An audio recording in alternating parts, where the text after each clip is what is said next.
For the adults out there, do you remember being a kid and playing demos? Whether it be demo discs that came from the one gaming magazine your parents gave you a subscription to, or the demos you downloaded off the Xbox Live Marketplace and PSN. As a child, you couldn't afford every game you saw on GameSpot.com or AGM, so you played the same sub-hour long demos over and over again until you could afford the full game. But the sheer amount of demos meant that you couldn't really afford to play all of them, and then you get older and then you forget about those games because newer games are coming out, and guess what? You can afford those games, and time is always moving forward. Always.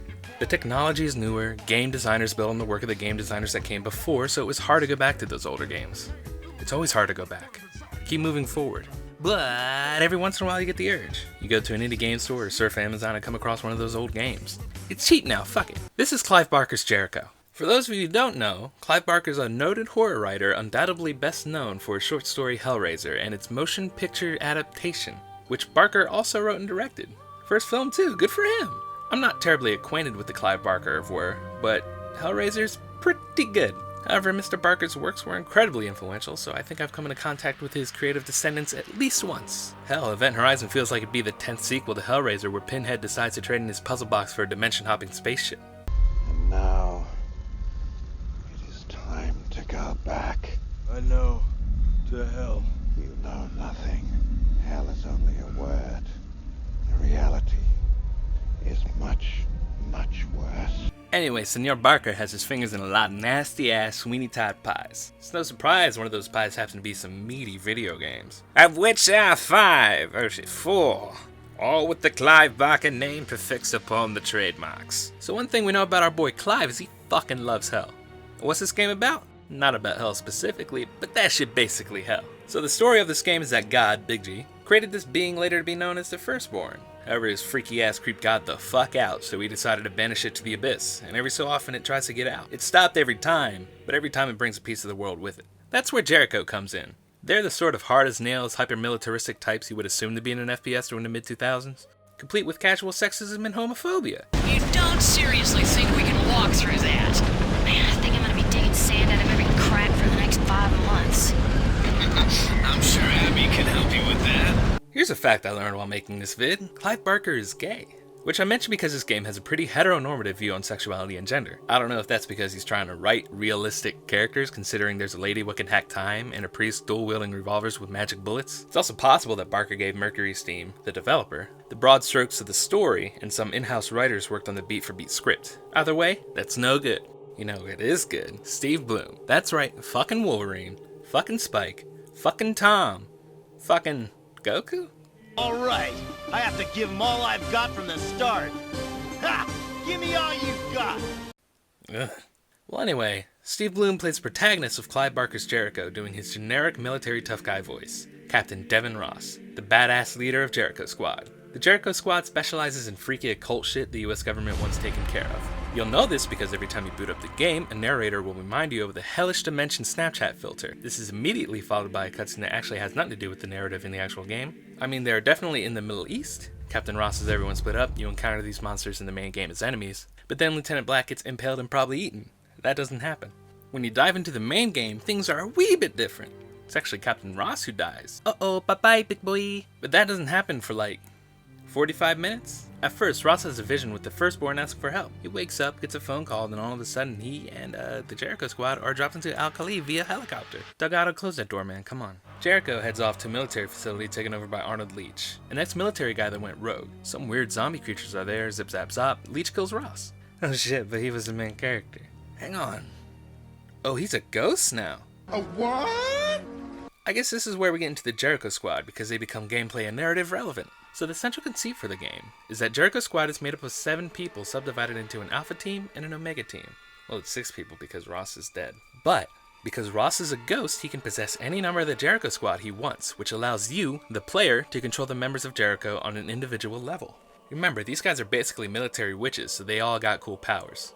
Honestly, these characters would feel at home in an early 2000s Image comic. Delgado is such a 90s Image character though. Look at those metal muscles. Anyways, Delgado can shoot fire because he has a fire demon inside him. Think El Diablo, but he's got a big ass gun. His father Paul Rawlings, the priest I mentioned earlier what got magic bullets, also he's a priest so he can perform exorcisms. But they only happen in the narrative. There's Captain Xavier Jones who can astral project. He kinda sucks to use and is really only ever called upon to solve puzzles. There's Sergeant Billy Church, who was probably the main of every 10-year-old white suburbanite playing on their parents' new computer. She was a ninja blood mage who uses a sword. But my favorites have got to be Corporal Simone Cole and Lieutenant Abigail Black. Mostly because they are broken as shit. So check this out. Corporal Simone Cole can slow down time while she moves in normal speed. She also has explosives. Easy strat, slow down time, run up on the enemy, and drop them bombs. Sucks what happens to her though. Well, Lieutenant Abigail Black is still in the case. She's actually the reason this game has been on my mind for over a decade. She's a sniper what can control her bullet trajectory. You get to jump into your bullet's perspective and shoot up to 3 bad boys in one shot. In 2007, that was enough to grab my attention because I personally have never encountered that particular mechanic. And anytime a game has used it since, I thought back to Clive Barker's Jericho, and here we are. There are 6 playable characters, and even though you'll probably have your favorite, the game does a decent enough job of letting you play the field. It devises these situations where the team splits up and you only have a few to play with. Kinda goes into this game's pacing, which is up and down, in an odd way too, because on paper the way this game is broken up works well. The game does a good job at mixing and matching the teams up for Ross to use and drops the narrative beats where they need to go, but the level design is awful. And when you think pacing, you probably don't think level design, but here we are. The game's only colors are brown and black and red, and it rarely strays from it. A single act will seemingly only use one of these 3 colors, pan a large rock, and then copy and paste it everywhere. The stage actually becomes hard to navigate and you end up getting stuck. It makes every stage feel longer than it is, or needs to be, which isn't helped by the enemies being fucking bullet sponges. Which is funny because all that actually parallels the story in a fitting, if unintentional way. Jericho's squad is forced to go into this pocket dimension leech open to seal it from the inside. They have to progress through each layer until they reach the core. Each layer is from its own time. You got World War II, medieval times, the Roman Empire, and ancient Sumeria. Each layer has its own set of heroes who had previously resealed the breach. However, the further Jericho squad goes, the less allies they find as they have been corrupted by the Firstborn. It's effectively a cycle of torture, doom, and conversion. I mean, it's made more than clear that what happened to the Sumerians will eventually happen to their equivalents in World War II land. That fucking sucks, dog. To be stuck in a drab horror world fighting the same enemies and wandering the same hallways over and over again. That would fucking suck. Wouldn't it, Delgado? I kid. This game has some cool elements. Again, jumping from teammate to teammate to use their individual powers is fun. Honestly, this feels like one of those games that some people really dug, but most people either hated it or didn't care. But then a few years later and the sequel comes out that completely blows everyone away, and wins multiple game awards and becomes something people look back on fondly a few years later. But Clive Barker's Jericho didn't really get this chance. There have been rumors of a sequel being worked on, with Clive Barker seemingly confirming the rumors back in 2011, but it's been about 7 years and no further word on a Jericho sequel. However, Mercury Steam has been busy this past decade. Oh shit, look at that, Castlevania Lords of Shadow. I'm like one of only 5 people that dug that game. Add that to the pile of games to cover. Oh shit, they also got Nintendo cred with Samus's Return. I haven't played it myself, but it was well received, so nah, I don't think this is gonna happen. Which is a shame, really. I believe this game was overlooked when it came out. And this is me having first played it in 2018. Really, the reason I made this video was to get more people interested in Clive Barker's Jericho. I had no overall point to make, though I never do. Just play Clive Barker's Jericho, people.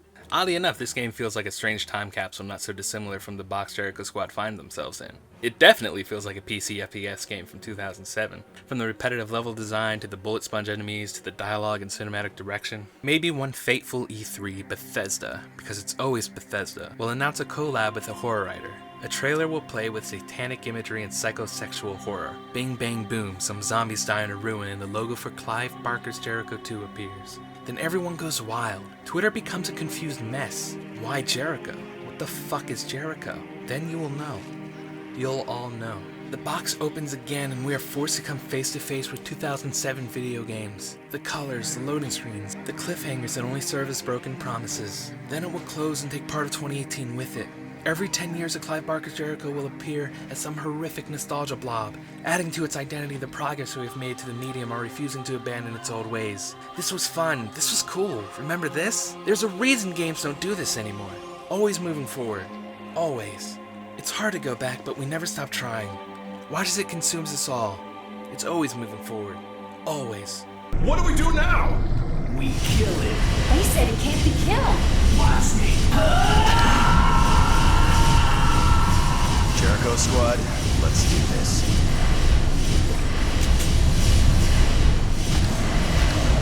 It's your choice, Rawlings. I won't force you to follow us.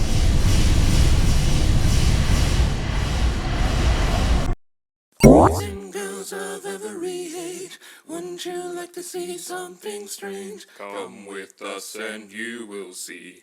This our town of Halloween. This is Halloween. This is Halloween. Pumpkins scream in the dead of night. This is